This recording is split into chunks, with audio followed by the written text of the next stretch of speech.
Well, good morning, good afternoon, good evening, whoever you are, wherever you are, whenever it is for you. For me, it is just past midnight on Friday, October the 10th, 2025, which makes this the news and events for Thursday, October the 9th, day 1324 of Vladimir Putin's war of aggression against the people of Ukraine. How do you do? I'm Peter Alexievich, and this is the Live at 5 from Kyiv, coming to you from this major European capital where we are currently under air alert. And how's everybody doing? There's Lil Red. How you doing? Roy Daniels, Derek Sands, Dirty Hamster 86. Looks like you were in first, pal. You just beat out Derek Sands. He's been first every night this week. Hey Anthony. Hey Bjorn. Bjorn, thanks for joining the Patreon. So awesome, dude. So on Friday last week, I said I need 100 people to join the Patreon at $5 a month. It would change my life. And since then, 13 people have joined. Bjorn brought it down. We needed 89 when Bjorn joined. Now it's down to 87.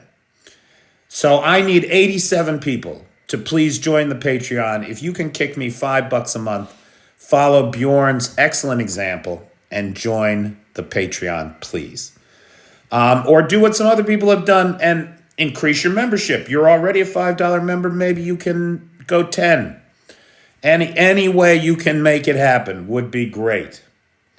And I want to thank the sponsors of tonight's live. Tonight is one of those, I think it is. Wait, let me double check.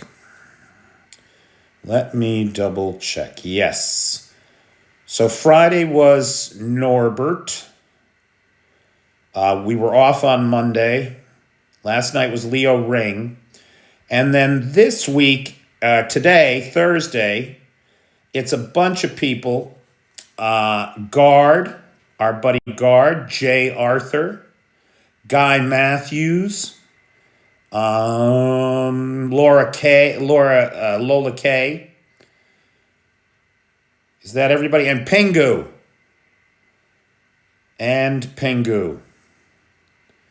Nice. Thank you all so very much. So it's a big list. And we will thank them all again later. So, hey, like those. How's everybody doing tonight? Hey, Darlene. Hey, Eli. Hey, Refurb. How you living? The Supper Fantastic Club. Well, I like that supper part of it. I do like a fantastic supper. Yana, how you doing? How's everybody doing tonight? Hi, Darlene. Hey, Steve. Seawolf and Nutmegger had a fish supper. Nutmegger's birthday is coming up on Tuesday. He's going to be our sponsor Tuesday. Hey, Chris. Bernard. Hey, Lori. I don't know what time zone you're in these days, but it was nice seeing you on Saturday. Thank you for everything. Hey, Alice. Hey, Kath Brown. Hey, Maria Holm. All right, kids. Shall we get to it?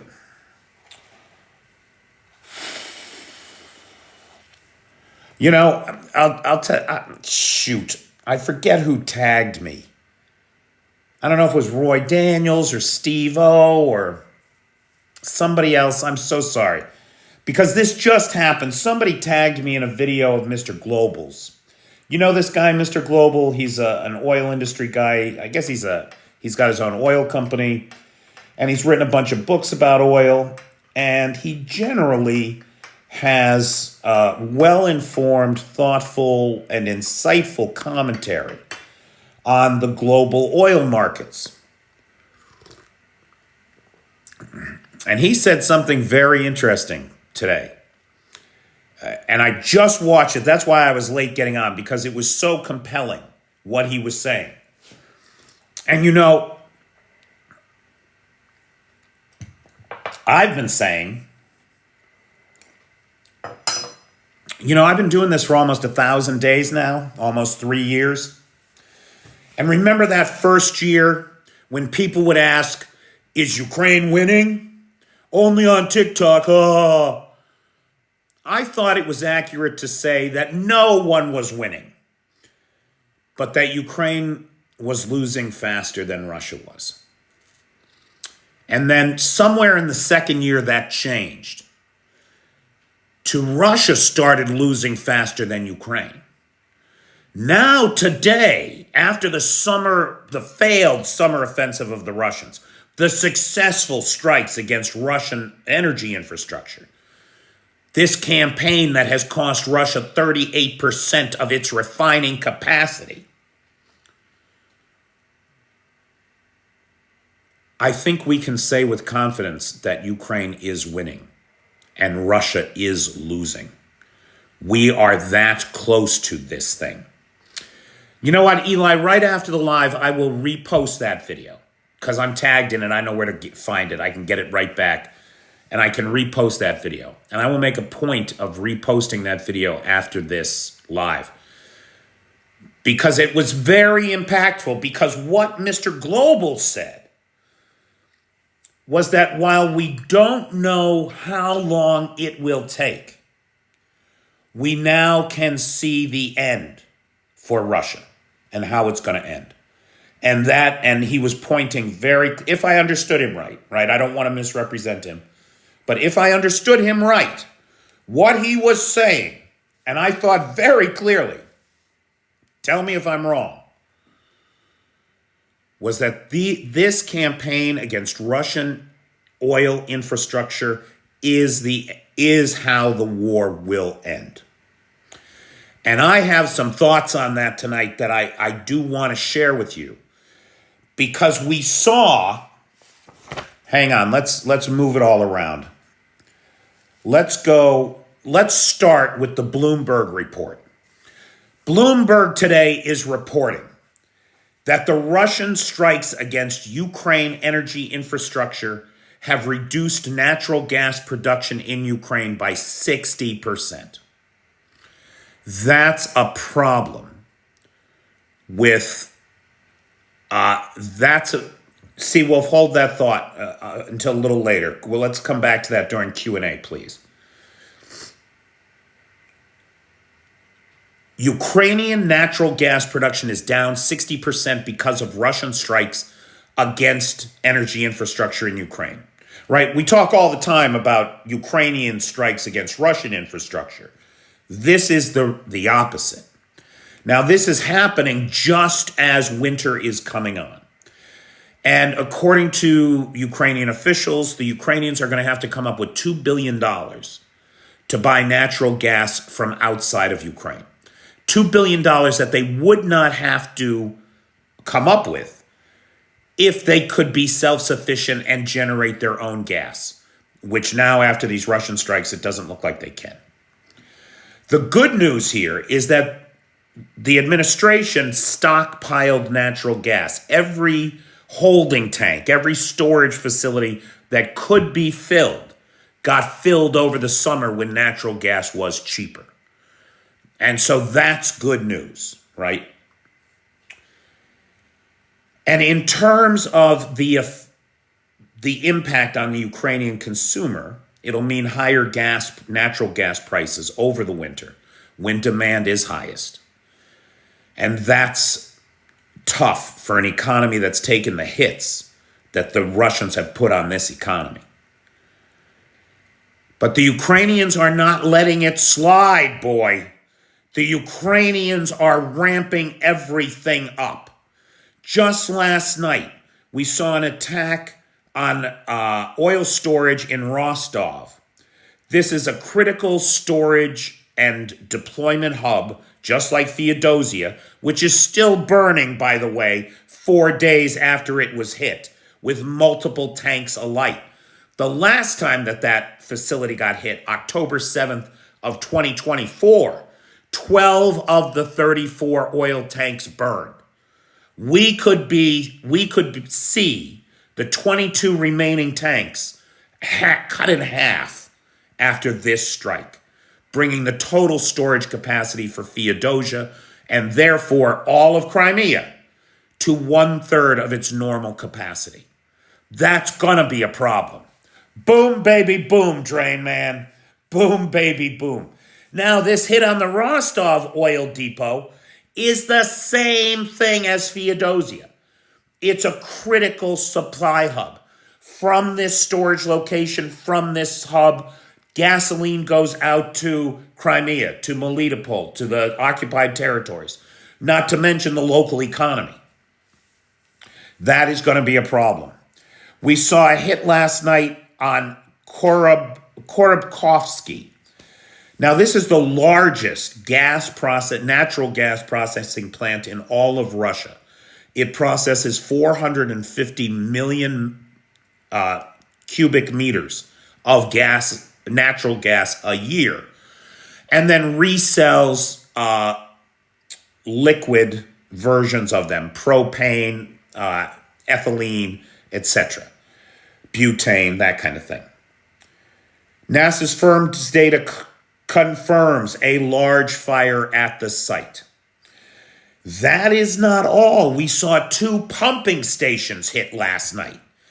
Now, again, the pumping stations are critical components of delivering that Urals crude oil from the Siberian oil fields down to the regional refineries that refine that crude oil into gasoline and kerosene and other refined oil products for their local markets.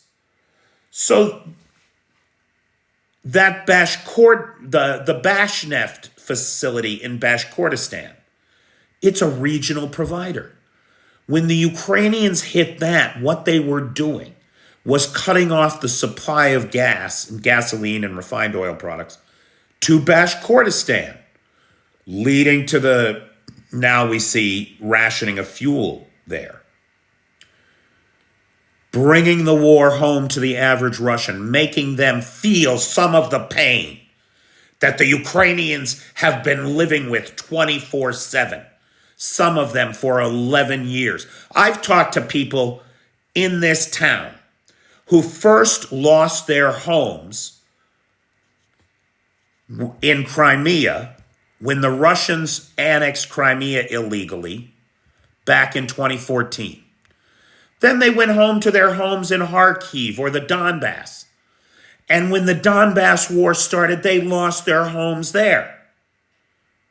Twice to Russian invasion forces. Now the Russian energy sector is feeling the pain, and the locals are feeling the pain too. So we saw 2 pumping stations hit. In Volgograd, the oil pumping station on the Kubyshev oil pipeline, which again brings Urals crude down to local refineries in the area. NASA firms' data also showed a fire near the Yefimoka oil pumping station, which is part of the Transneft Provlogas infrastructure. So this transports oil mostly for the purposes of exporting that crude oil. Now, here's the problem. Here's the real problem. And I think clearly Mr. Global understands this reality. And he sort of talked around it. He didn't say it specifically. But I think if we were able to ask him, what's going to happen to oil production in Russia if they're in a situation where they can neither refine nor export all of the product they are taking out of the ground? There's only one answer, and the answer is you have to cut production. Now, Russia cutting production will mean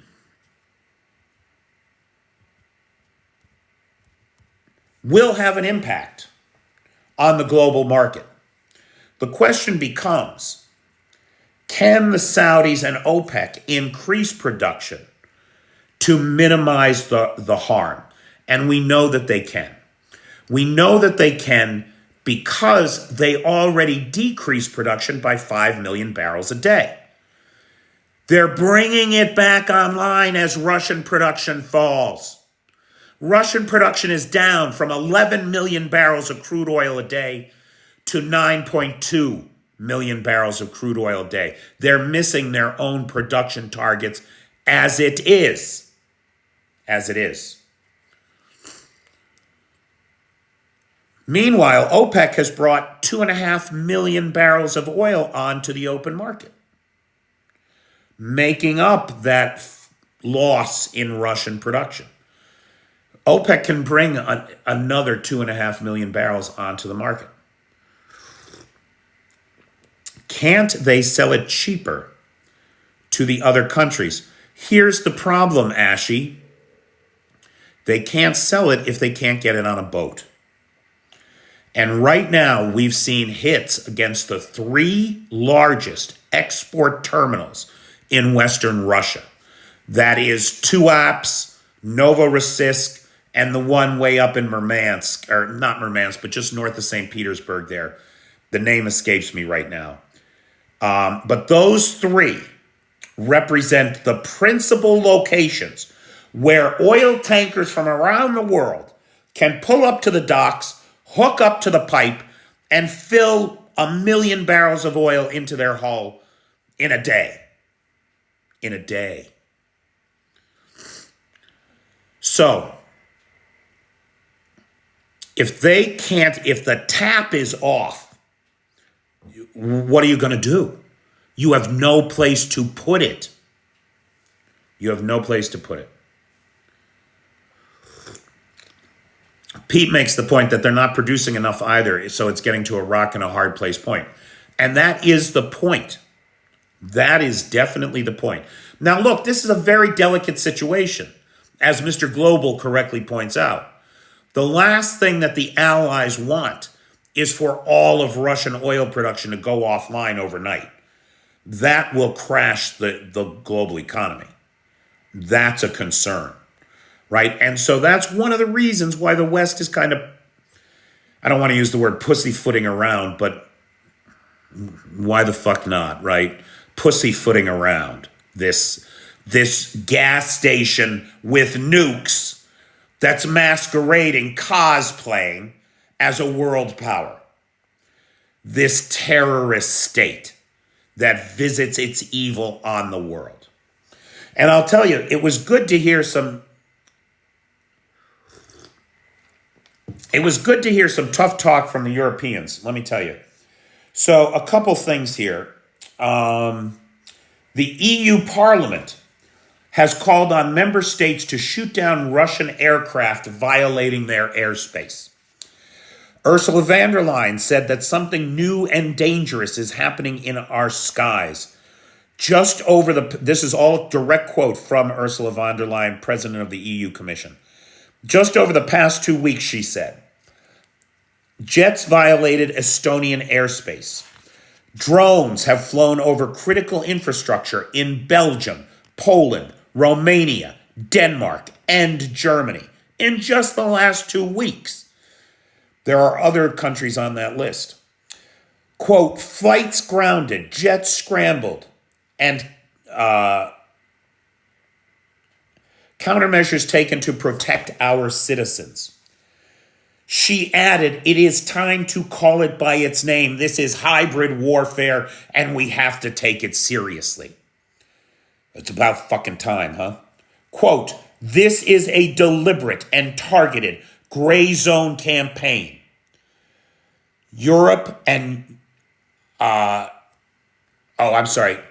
Gray zone campaign against Europe, and Europe must respond. I couldn't agree more with President Ursula von der Leyen there. Now, this is against a backdrop of emerging intelligence about the hybrid warfare that the Russians are really waging against the Europeans. We're getting intelligence that criminal networks are being hired to assemble and deliver drones, perhaps to even launch drones inside of the EU. People who may have no knowledge that they are serving a Kremlin master. They are just criminals looking for a job and are happy to take the money. No questions asked. They may be delivering these drones that they are assembling to covert Russian agents and local sleeper agents that set up launch sites in the countries themselves.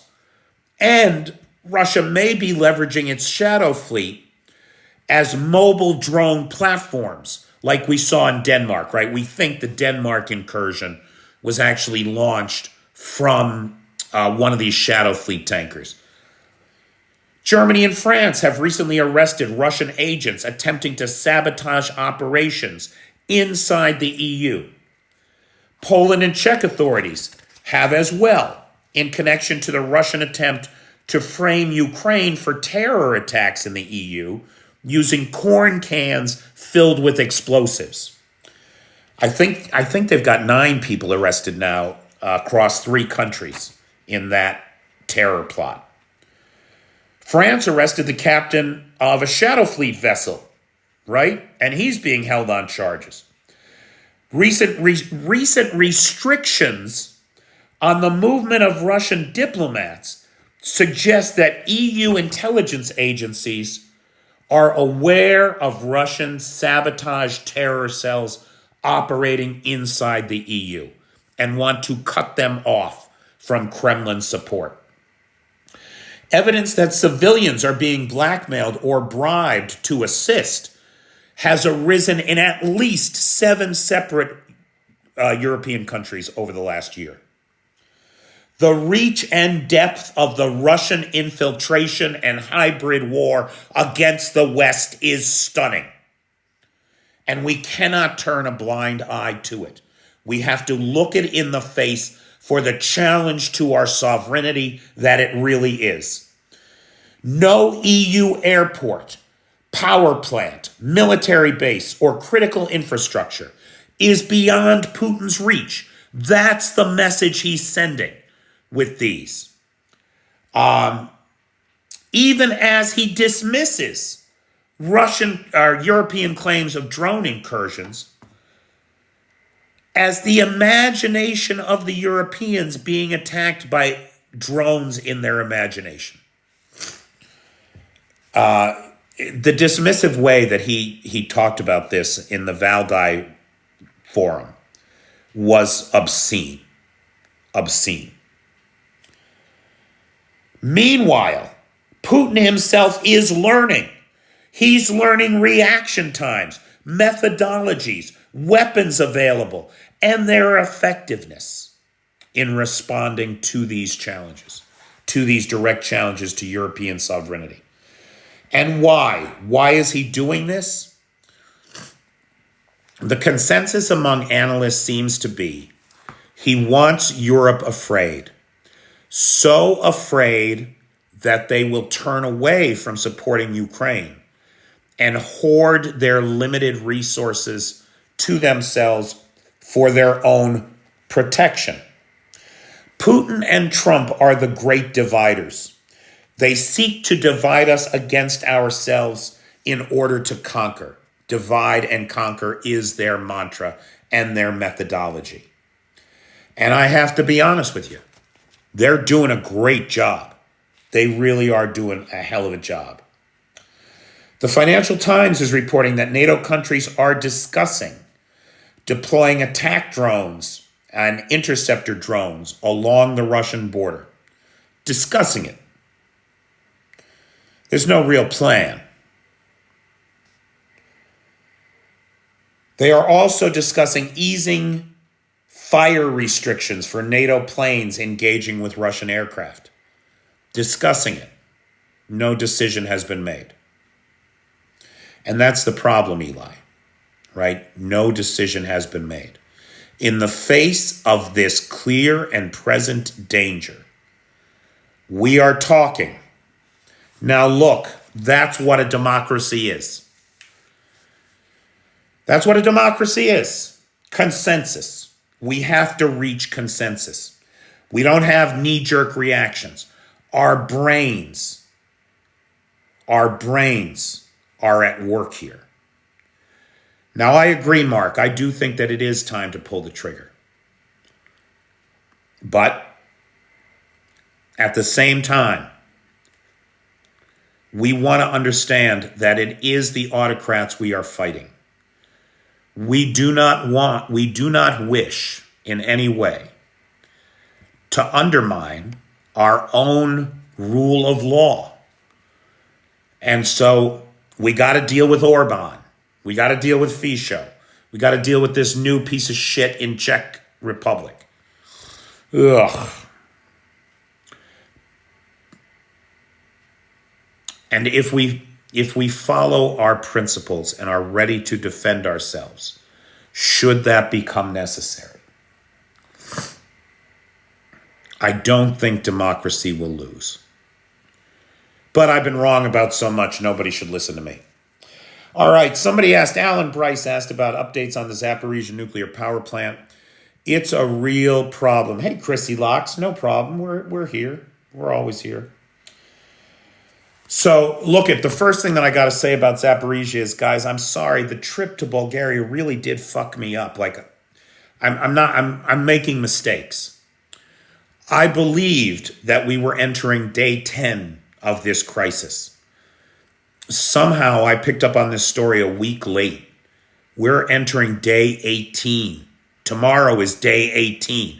We're over 2.5 weeks into this crisis, which I did not appreciate. I did not understand that. Remember, yeah, right, exactly, Seawolf, because the goddamn Russians said at the beginning of this that they had enough diesel for 20 days. Well, now that's in 72 hours. Did they get more diesel in? We don't know. How long can these generators continue to run? One of them's already broken down, we believe. Did they get that repaired? Is that back up? We don't know. So we are entering day 17 of the Zaporizhzhia nuclear power plant crisis. Today, a Greenpeace Ukrainian, so Greenpeace has chapters, right? Ukraine has a chapter. A representative of Greenpeace here in Ukraine referred to the plant as a ticking time bomb.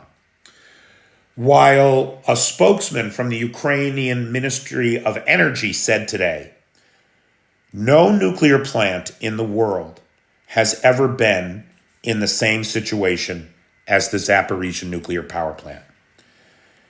It is impossible to predict anything. We have never been here before. We have never been in this situation. No one has ever been in this situation. And the reality is we don't know what will happen next. And so much depends on the Russians, who have demonstrated clearly that they seem to want this to happen. They do seem to want this to happen. And I say that because they bombed the power lines to Chernobyl this week too, right? They took out the power lines and cut the cooling fans, which cut the cooling fans' power to the Chernobyl containment facility. Now, they blame Ukraine for that, right? They blame Ukraine for Zaporizhzhia. They blame Ukraine for Chernobyl. The only thing is, the fire unit that took out the power substation to Chernobyl published drone video of them making the attack. So the unit that took Chernobyl offline published video of them taking it offline, but the official position of the Russian government is that Ukraine did it. It's insanity. BIP says that Reuters is reporting that the International Atomic Energy Agency is saying that the process has started to restore external power to Ukraine's Zaporizhzhia nuclear plant. BIP, send me that link, would you, pal? That was published 14 minutes ago. Well, thank God, because I've been on the air for 30 minutes. So at least I'm not behind. Thank you very much, Pip. You're the best, man. Thank you. Thanks, Pete. or whoever did that, Maddie or whoever. I don't know. Is Feisty here? I didn't see Feisty in tonight. Hey, Little Red. Okay. It's good that we can laugh as the four horsemen of the apocalypse begin their ride. Ugh. Okay, now, we are under air alert here. Last night, the Russians managed to scrape together 112 drones, send them at Ukraine. Ukraine took out about 80% of them. Yesterday was the fourth consecutive day of 1,000+ casualties among the Russians. The Russians are pushing hard, and it is costing them dearly. It is costing them dearly. It is important to note that in this last week, the weather here changed. The glorious golden days of autumn turned into the cold, wet, miserable days of mud season. Take care, Arn. As is right, it's that time of year. I cannot imagine how awful it must be to be in the trenches right now. As bad as it is all the time, right now it's got to be worse. On this subject, Frontelligence Insight, which is a independent open source intelligence reporting agency, is reporting that desertions have doubled to 70,000 already this year in the Russian army. Through August, they are reporting desertions of 70,000 plus. Thanks, Bip. This comes as we get the news. Now get this. Desertions are so high that the commander of the 205th Separate Motorized Rifle Brigade instructed his people to collect everyone's credit cards and debit cards before they were deployed. He took away their ability to get cash and be independent because he's so afraid of them deserting. This is according to reporting by the Atesh Group. And this happened before these guys were deployed into the temporarily occupied territories. So the manpower shortage is reaching a critical. Where do the deserters go, says Dino.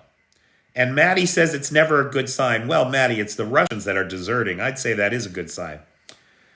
They need to remove motorized and replace it with ambulatory. You're not wrong. So, Dino, where do the deserters go? It's a great question. And I don't think there's any one answer. But the short-term answer, I would think, is that because they are Russian speakers in a Russian-speaking part of Ukraine, and because as a Russian speaker, even if you haven't studied Ukrainian, as I understand it, you can understand most of what each other are saying, like Spanish and Portuguese. Key differences, separate languages, but a great deal of similarity. So what's a Russian deserter with no credit cards to do? Try to blend into the local civilian population. Culturally, linguistically, ethnically, you can blend. And it appears that that's what they are trying to do.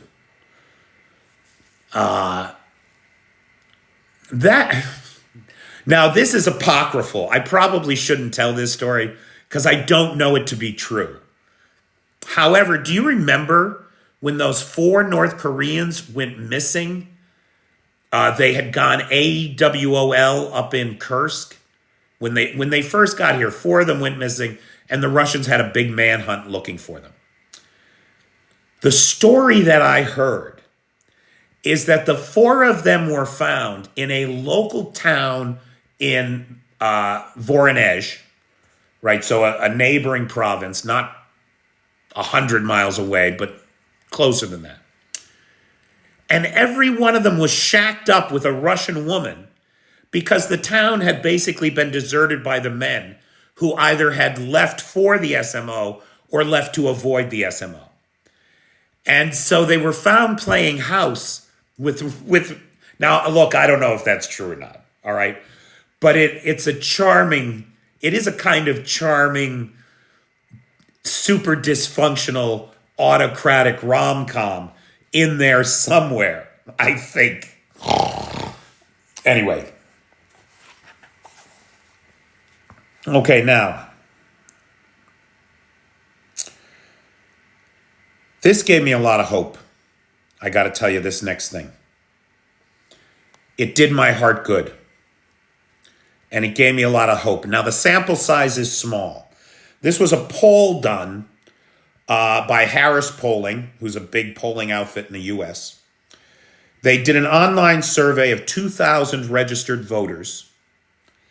And they asked the question, should President Trump, do they support President Trump sanctioning Russia further? And, you know, you could expect 71% of Democrats to say yes. And they did. 71% of Democrats said yes, they should sanction Russia. But here's the good news. 86% of Republicans said yes. Which makes sense. Nobody ever hated Russia more than a Reagan Republican. These people remember who our enemy is. So it was great to see 86% of Republicans and 71% of Democrats say that, yes, Trump should sanction Russia.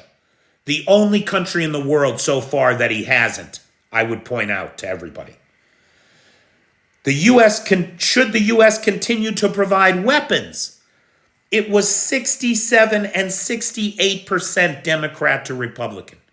So basically the same, right? About 70% of Americans, regardless of party affiliation, said yes, send weapons to Ukraine. And that did my heart good. And I want to say to any Ukrainians that are listening, look, I don't know how badly Trump is going to betray you. He's going to. I mean, he already has multiple times. And I don't know how bad it's going to be when he really sticks the knife in, because he's going to. But please remember, he is a foreign agent who has subverted the American government. The American people stand with Ukraine. The American people stand with Ukraine. Now, Lloyd's List. Lloyd's List is the one, right? Lloyd's does maritime insurance. And they keep lists of pretty much every cargo ship on the high seas. They are reporting today that a Helsinki court has thrown out the case against the captain and crew of the Eagle S. Those are the guys who dragged their anchor for 90 kilometers and cut some data cables and some natural gas supply pipelines in the Baltic Sea last year. Remember that? Now, look, I am not a lawyer, okay? Now, Patty, hang on. I know it. My first initial reaction was a 20-point spike in my blood pressure, okay? But hang on, okay? Right? Angel there remembers when this happens. Patty is saying, Lars, that the court throwing out this case was BS. And when you hear the reason why, you're going to be tempted to agree with her. As I understand it, again, not a lawyer, but as I understand it, 12 miles off your coast are your territorial waters. And under maritime law, your laws apply 12 miles off the coast. From 12 miles out to 200 miles out, about 300 kilometers, you're in your economic exclusion zone. Only you can fish there. Only you can dig oil there. Only you can lay cables there, etc. The problem is, international maritime law applies in the EEZ zone. That means that Finland could not take this case. The case had to be prosecuted in the Cook Islands, which is the flag that the Shadow Fleet vessel was flying. Now, look, everybody is going to say, well, they got off on a technicality.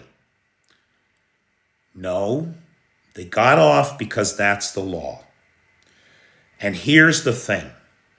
If we're going to claim to be interested in international law, then when these things come up, we have to understand that our international law has a flaw in the current situation. And the bad guys, the bastards, the liars and the thieves, the terrorists and the grapists, they will exploit these loopholes. And that is exactly what they did.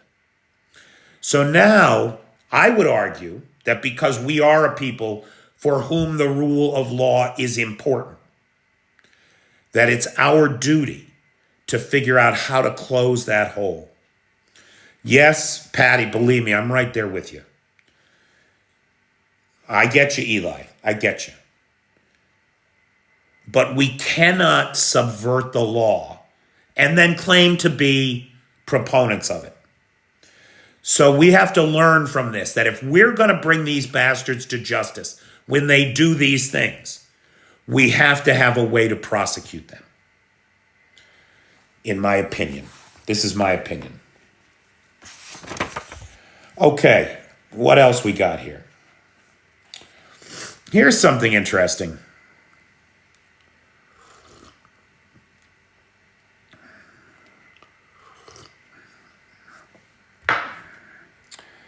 Angel said it, right? Finland has no legal right to process the case in a Finnish court. That's the bottom line. That's the bottom line. Okay, now, on the subject of Putin, get this. Putin acknowledged that Russian air defense shot down that Azeri civilian flight back on Christmas Day 2024.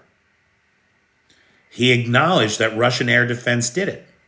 Now, in the same breath, he made the claim that Ukrainian drones were in the air and so air defense was active. And so really it's the Ukrainians' fault. Okay, like in the same breath, he did that. The only thing is, his claims that Ukrainian drones were in the air don't have a lot of evidence to support them. There's no indication that Ukrainian drones were in the air in that area at that time. Further, even if they were, it's his fucking airspace and a war that he started. It's his job to manage the safety of civilian airliners, so that just like it's his job to manage the safety of nuclear power plants in territory he controls. 67 people died on that plane, and the Azeris want some justice. Now, why would Putin acknowledge this a year later? I think it's because the Azeris are bitch slapping him so hard all over the place. They have stolen all of the Kazakh oil business from him. All that oil goes through the Trans-Balkan pipeline now. They thumbed their noses at him, killed his officers in Nagorno-Karabakh, and drove out the Armenians. Increasingly, Aliyev in Azerbaijan is feeling his emergent status as a regional power. Now, having said that, it is important to remember that Aliyev is like the worst of the worst. He is a corrupt, brutal dictator. And he is not the good guy here. But in this case, he is certainly right to seek justice for his people. Now, Seawolf, what did you ask me about before? Oh, the Kazakh border, right? Last thing then, on the Kazakh border, as I understand it, the Kazakhs are now enforcing secondary sanctions. So all of those trucks from China with all those dual-use circuit boards are being confiscated. They're not getting through. Recent analysis has shown that 80% of the electronic components in Iskander missiles and in Shahed drones assembled in Russia are made in China. Now that means that the other 20% are made in the West, right? Which is still a problem.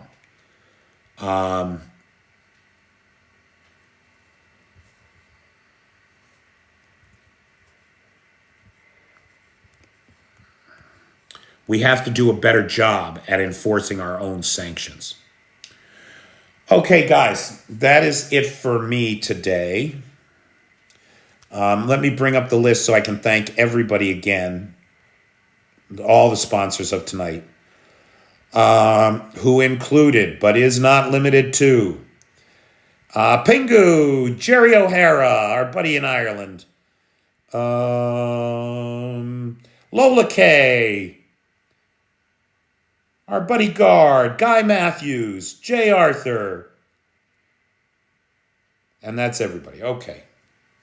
Thank you all. Every little bit helps. Thanks to the 13 people who have joined the Patreon. Or actually, I think I saw some notices. Maybe we're down even further. On Friday, last Friday, I said I really need 100 people to join the Patreon at $5 a month to change my life. And at the beginning of this live, 13 people had answered the call. So Paul was one of them, right? Budlaska, Paul, Budlaska. 13 people have answered the call. That's a big deal to me, and I really appreciate it. Some people are free members who upgraded to the $5 a month membership. Some people were $5 a month. They made themselves $10 a month. Works for me, baby. Now look, nobody who can't afford it should feel bad about not being able to afford it. This is a free service for the people who can afford it. If this service is something you want to see continue, please join the Patreon. I've been doing this for 3 years. I thought I'd be doing it for 3 months. I wouldn't be able to do it without all of you. And I really appreciate it because it is a distinct pleasure.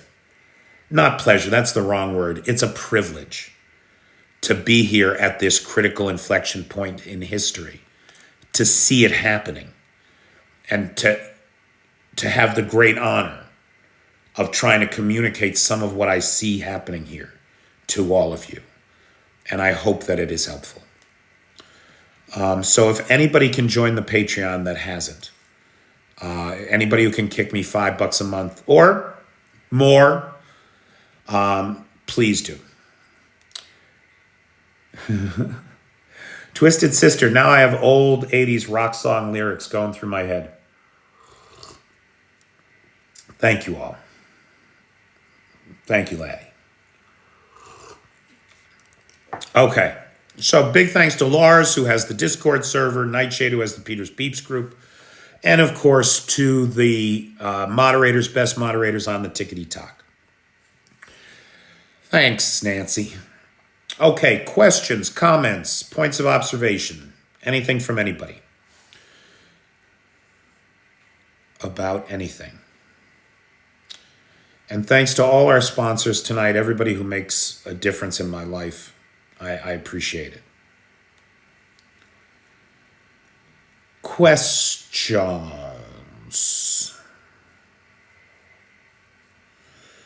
Tomorrow is Friday. We'll do a territory analysis tomorrow night, as well as news of the Russian economy tomorrow. We'll spend some time focusing on the impact of the continued campaign against energy infrastructure. Ukraine has won already. Well, Talanto, you're not wrong, but it's awfully hard to say that to the guys in the trenches who are up to their ankles in cold, wet mud, are constantly listening for the drones in the air, and are getting shelled. Hey, Mike Kelly.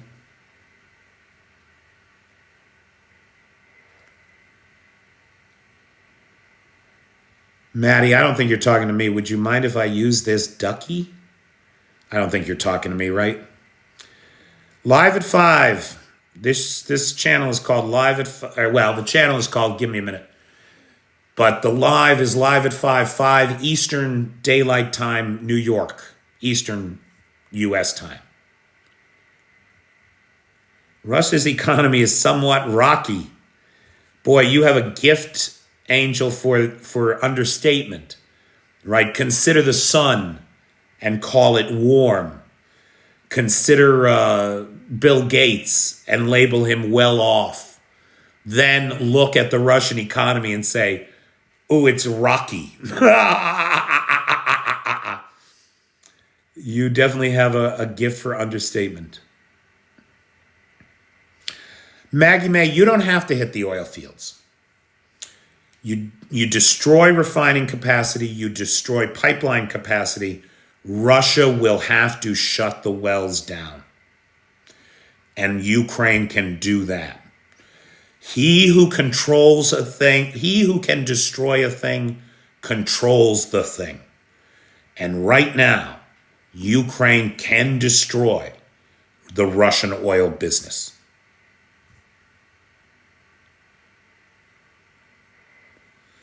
It's not over till the ring is dissolved in Mount Doom.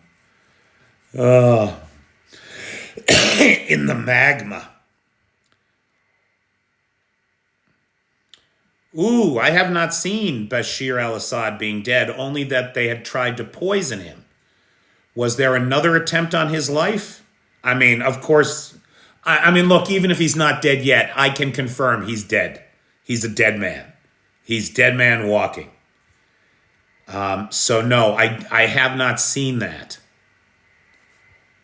That anybody is saying he's dead.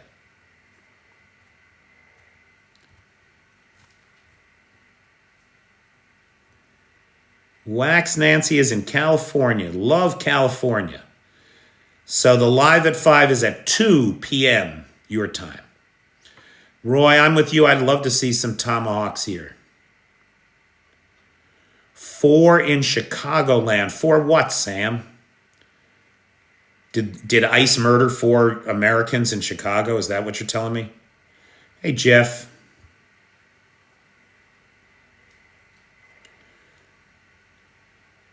Oh, no, that's the time. I'm sorry. 4 Chicago, 3 Mountain Time, 2 in LA. Correct.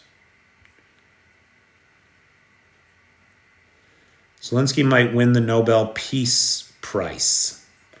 Zelensky actually said today that he would be happy to nominate Trump for the Nobel if Trump could get Putin to a ceasefire. And he said, Mr. Trump, what would be particularly helpful with that would be tomahawks.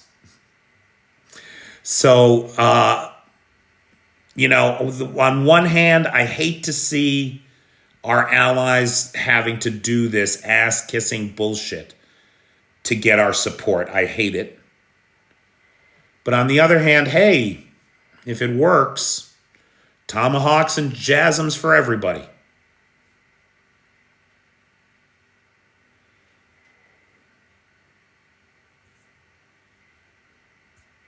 He who controls the spice controls the universe.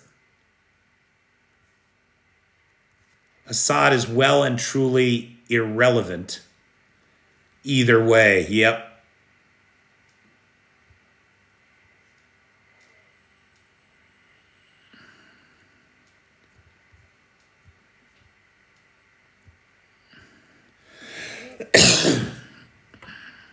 It's raining here too. They shot someone 5 times in Chicago. Zelensky is smart. Make no mistake.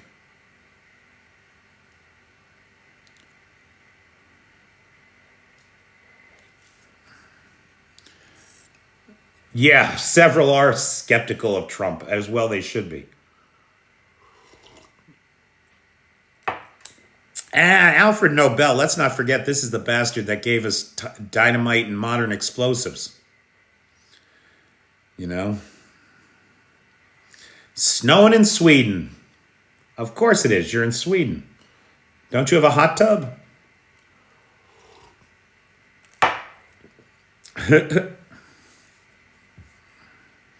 I mean, geez, it's October 9th already. I'm surprised there isn't snow on the ground. Pardon me, a sauna. Pardon me. What the Ukrainians call a banya. A sauna. Yep, you're right, Chef Deb. You're right. All right, kids. I'm going to call it a night. It's 1 a.m. here. Again, big thanks to all of tonight's sponsors. Big thanks to Lars, who has the Discord server, Nightshade, who has the Peter's Peeps group, and to the moderators, best moderator team on the Tickety Talk. And big thanks to everybody who joined the Patreon. A week ago, I asked for 100 people to join at $5 a month. So far, on average, 2 people a day have joined. We're at 13 new people. So if anybody out there, if you've been watching this channel for a while and you can afford to kick me $5 a month, getting 100 people to join at $5 a month would change my life. And so if you can be one of those people, please consider being one of those people. All right. Thanks, Laddie. Thanks, Scully. Good night, everybody. Good night, Bernard. Good night, Sammy. You better forgive Maddie, Mike Kelly. I don't know what went on, but you better forgive her. Don't you mess with Maddie. Good night, Chrissy. Hey, CyberDoc. How you doing, buddy?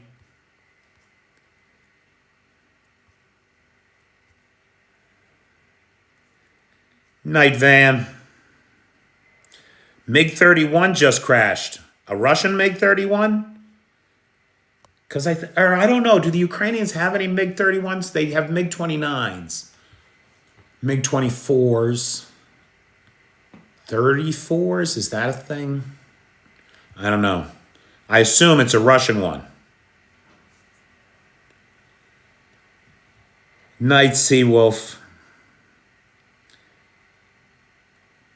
Bass 2 in Sweden. I don't know what Bash 2 is.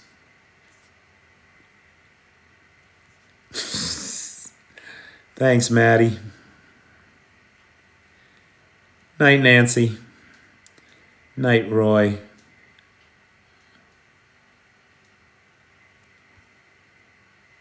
I assume that's Kupiansk. Ukraine doesn't have them. It was Russian. Okay. All right. Good night, everybody. Thanks. Thanks so much. Take care. Night, Scotty. Oh, Bash 2 is Swedish for sauna. Thank you, Sean. Bash 2, sauna, banya. All right. Good